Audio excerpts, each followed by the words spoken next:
తిరుమల కొండ మీద ఎవ్వరికీ తెలియని రహస్యమైన దేవాలయంలో స్వామివారి నామాలతో పోలిన చెట్టు ఉంది తెలుసా? ఇక్కడ హనుమంతుల వారిని సాక్షాత్తు సీతాదేవే ప్రతిష్ఠించారట.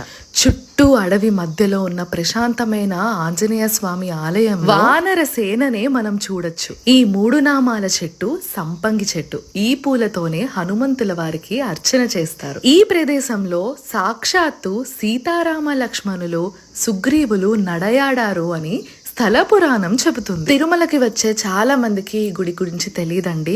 వాళ్ళందరికీ ఈ రీల్ ని షేర్ చేయండి. ఈ గుడి మహత్యం గురించి అర్చకుల నోటి ద్వారానే విందాం. ఇక్కడ త్రేతాయుగంలో శ్రీరామచంద్ర వారు, సీతాదేవి అమ్మవారు, ఇంకా మనకి సుగ్రీవుడు, వానర సేన, లక్ష్మణుల వారు అందరూ కలిసి నడయాడిన జాగాలో కాస్త ప్రదేశంలో మనం కూడా ఇక్కడ ఉన్నాం. గుడి లోపలే పనస చెట్టు దగ్గర మలబార్ స్క్వేరల్స్ సందడి చేయడం మనం చూడొచ్చు. ఆ పనస పళ్ళనే స్వామి వారికి పలహారంగా పెడతారట. గుడిని దర్శించుకుని 108 ప్రదక్షిణాలు చేసిన వాళ్ళకి కోరిన కోరిక నెరవేరుతాదని ఇక్కడ ప్రసిద్ధి.